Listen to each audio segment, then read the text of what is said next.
할렐루야. 오늘도 새날을 허락하신 하나님께 감사드리고 새벽 기도에 오신 여러분 환영하고 축복합니다.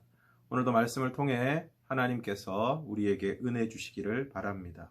오늘 우리에게 주신 하나님의 말씀은 에스겔 35장 1절에서 15절까지의 말씀인데, 이 시간에는 11절 한 절 말씀을 제가 봉독하겠습니다. 그러므로 주 여호와의 말씀이니라. 내가 나의 삶을 두고 맹세하노니 내가 그들을 미워하여 노하며 질투한 대로 내가 내게 행하여 너를 심판할 때에 그들이 나를 알게 하리라. 오늘 에스겔 35장 1절에서 15절까지의 말씀은 세일산으로 대표되는 에돔 족속을 향한 하나님의 엄중한 심판에 대해서 말씀하고 있습니다. 오늘 여호와 하나님께서 에스겔 선지자에게 세일산을 향하여 예언하라고 하시면서 그 세일산으로 대표되는 에돔 족속을 황무지와 공포의 대상이 되게 하실 것이라고 말씀하십니다. 이유가 무엇일까요? 5절 말씀을 한번 보겠습니다. 내가 옛날부터 한을 품고 이스라엘 족속의 환난의 때 곧 죄악의 마지막 때에 칼의 위력에 그들을 넘겼도다.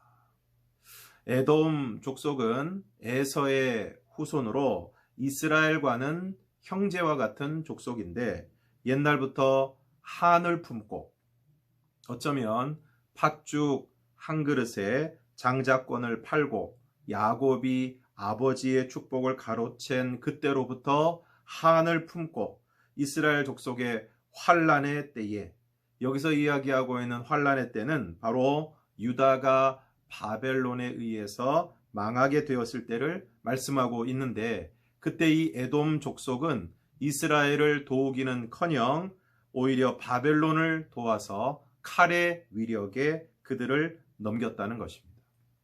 그래서 어떻게 하시겠다는 것입니까? 내가 너에게 피를 만나게 한즉 피가 너를 따를 것이고 세일산이 황무지와 폐허가 되어 왕래하는 자를 다 끊을 것이라고 말씀하고 있습니다.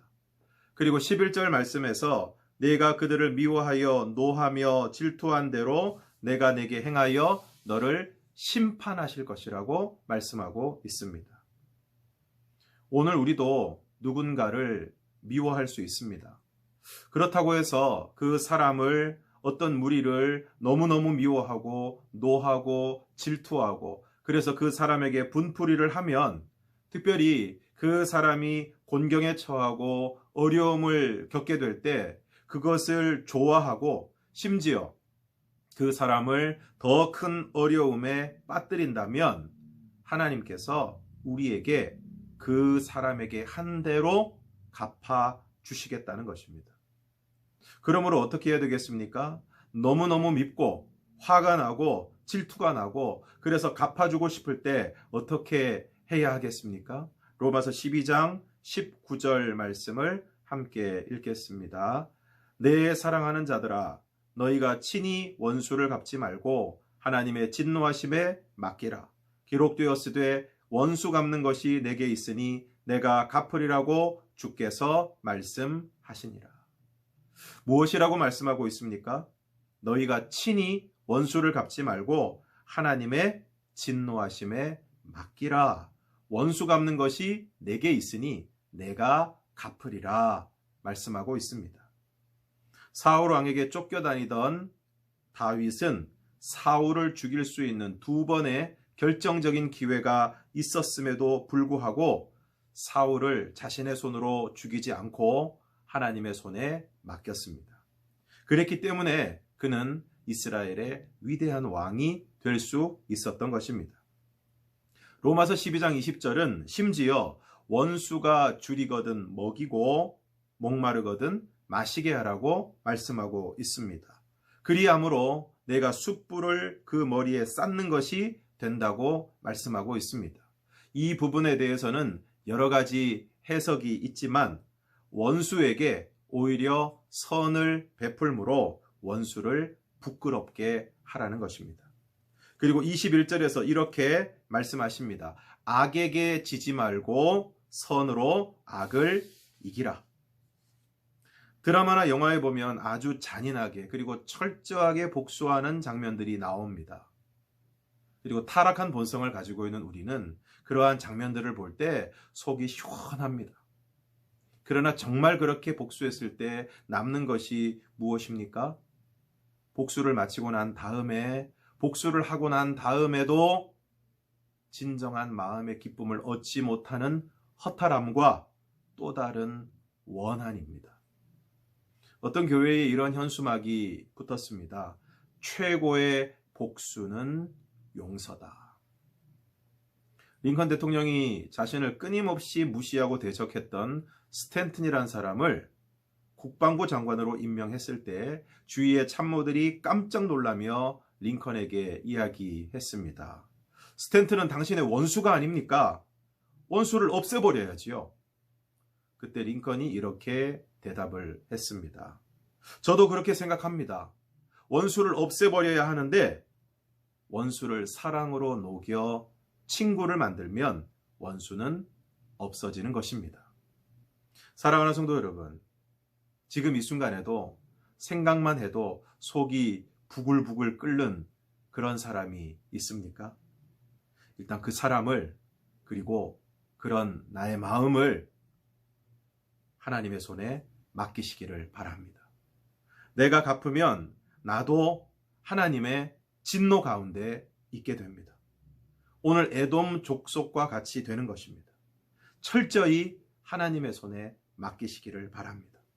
그리고 그 사람을 위해, 그리고 미워하는 마음으로 가득한 여러분을 위해 기도하시기를 바랍니다. 당장 용서하고 원수를 친구로 만드는 것이 힘들 수 있습니다. 하지만 기도하시기를 바랍니다. 그리고 여러분의 마음에 평안이 임하고 용서할 수 있는 힘을 주시기를 바랍니다. 기도하겠습니다. 주님, 우리는 때로 누군가가 미워서 분노하는 마음 때문에 견딜 수 없는 순간들이 있습니다. 내가 당한 만큼 갚아주고 싶고 복수하고 싶은 마음이 용솟음 칠 때가 있습니다. 이 시간 그런 우리들의 마음을 주님께 올려드립니다. 저희들의 마음도 원수 갚는 것도 다 주님의 손에 맡겨드립니다.